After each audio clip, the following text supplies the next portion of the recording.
We have the New England Patriots versus the Los Angeles Chargers. The Patriots did win, squeaked out that game against the Arizona Cardinals. Good for them. They are still alive in the playoff chase, but the Chargers offer an interesting challenge. I like the way the Chargers play football. I think the Buffalo Bills played an incredible game, really. Their best game of the season against the Chargers and holding them to lower points. I don't know that, and I like the New England Patriots defense. I think the Chargers are going to give them some issues. Let's get to the fantasy stuff. I think Cam Newton this week you can play him. I'm not a big believer, as everybody on this show that has followed this show knows. I'm not the biggest believer in Cam Newton generally. I think you can play him this week. James White to me is the running back to own. I didn't love the amount of touches. I wish he got more touches, but he did get the touchdowns, which is also important in fantasy football. I'm staying away probably from everything else in New England Patriots offense. Now, Chargers, Herbert versus the Patriots. I don't know. I mean, if you have him, he's your starting quarterback. I'm not going to begrudge you starting him. If you're playing matchups, if you're playing daily fantasy, I would look elsewhere. I think this is kind of like a danger zone type game for the Chargers. It'll be a little bit more lower scoring to me, but you got to love what Austin Eckler did in his return to action yesterday. I certainly do. It was great to have him back in my lineup. I needed him, and I wasn't happy that Joshua Kelly got the touchdown, but they were riding Eckler so hard, you got to give him a breather every now and then. So Eckler's definitely a start. This offense, as David and I talk about, does support two running backs. So you can start Kelly. If Balaj is back, I don't know. I think Balaj is the better running back than Kelly. I don't know if he's going to take that role away. We're going to see what happens when Balaj is healthy. Let's see. What else we got? I like Keenan Allen every single week. I don't care about the matchup this week against the Patriots. I think Hunter Henry has a better game than he usually has this week. Could get in the end zone. Take it away, David.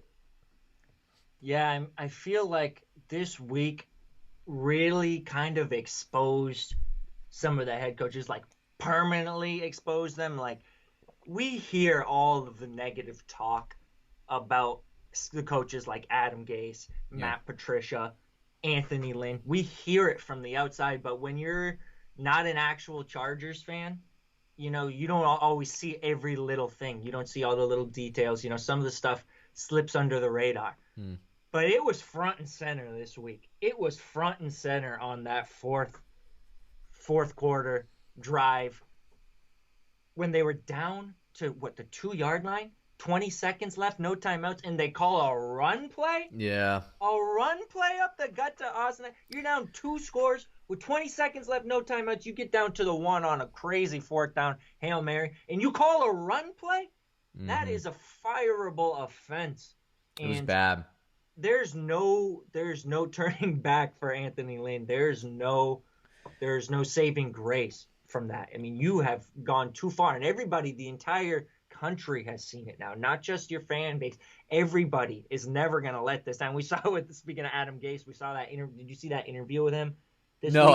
I didn't. What happened?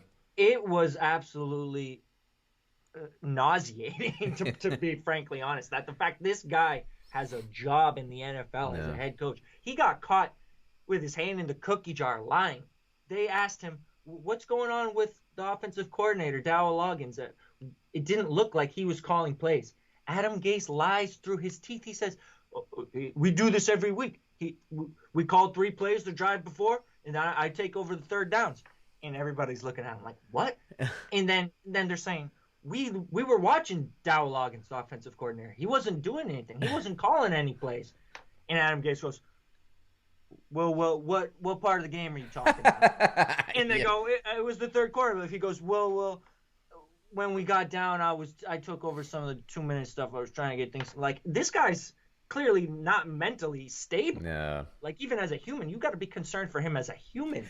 And the fact that they're allowing him to continue to coach an NFL franchise? Holy moly.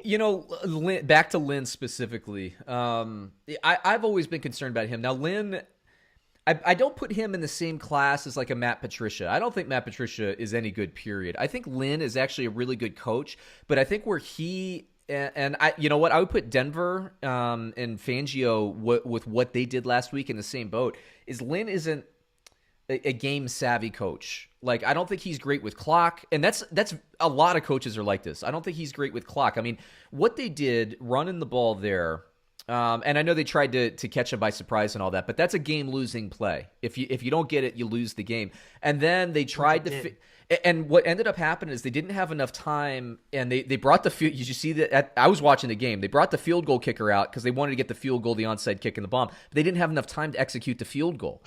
So they had lost the game, and you can see the camera. And I feel bad because I like Lynn as a defensive coordinator. Same with Vance Joseph. In Arizona, I think he's a great defensive coordinator. But Lynn, you could see him working through the process with like 2 seconds left in the game. He's like, oh, crap, we lost. Like, we don't have any chance now because of that running play. And that's what takes you from Bill Belichick being a head coach for 20 years and maybe, Jay Gruden or Norv Turner or some of these guys just like, how do you not know how to use your timeouts? You watch some of these teams and you're like, how do you not have any timeouts left? At the end of every game, the Kansas City Chiefs, Andy Reid, the New England Patriots, the Tennessee Titans with Vrabel, you can tell 2-minute drill, they all have 3 timeouts left. They don't take timeouts in the second half. It doesn't happen. They always have all their timeouts in case they need them. And then you look at these teams like a Matt Patricia or, unfortunately, they never have their timeouts left. You're like, why do they keep using their timeouts in the first drive of the third quarter? How does this keep happening week after week? And it's game management. And not every great coach can manage a game well, and you need both at the NFL coach. And I like Lynn as a coach. He's the rare guy. I like him as a coach. I don't like him as a head coach. Wherever he goes to be a defensive coordinator, they're going to be fantastic. I think he's got a history as running backs coach. I think he's offensive-minded. I thought he was a defensive-minded guy. I could be wrong.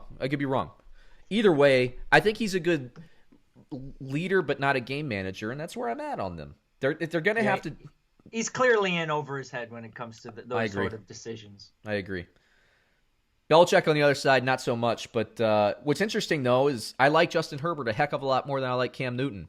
So those two things kind of neutralize each other for me. Is like coach versus coach, you can do some stuff. Bill Belichick, by the way, would have beaten the New Orleans Saints yesterday with that team. With the Denver Broncos. Bill Belichick would have done it. John Gruden would have done it. I'm just so disgusted by what Denver did yesterday against the... with no quarterback. I'm disgusted that they tried to execute their offense. It's just the height of stupidity. I'm disgusted with Roger Goodell for putting that product out there. He cemented his legacy as the worst, and it wasn't really in doubt, but he cemented it. He's the worst commissioner. I don't know. I see it the other way. I'm just like, you have parameters. The quarterback room, nobody's wearing their mask. Follow the rules. But you didn't play it like that with Tennessee. You didn't play it like that but you gave Tennessee 2 weeks to get the shit straight. Like you've been postponing every other game. Very fair point. Very fair point. Minus the Niners game, which they made them play. It's been so selective. It's disgusting. It's fair.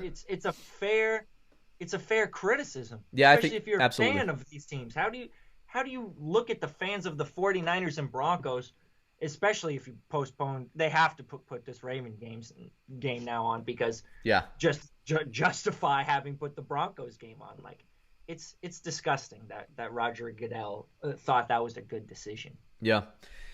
No argument there. Fantasy-wise, I think, we know what to do with these teams. So let me just hit you with the line here. New England Patriots plus 1.5. Plus 1.5 at the Los Angeles Chargers. Who do you have? I mean, the Chargers just keep losing. They just keep losing every game. I mean, I'm not picking the Chargers to win. So give me the Patriots and the points. I mean, I can't believe the Patriots are getting points in this matchup. And I love the Chargers, offense and everything, but they lose consistently. Yeah. I think once they get a new coaching staff, this team is going to be a lot better next year. But this is 2020, baby, the weirdest year of our lives. Hopefully, the weirdest year of our lives. Hopefully. Like ever. But for crying out loud, let's move on.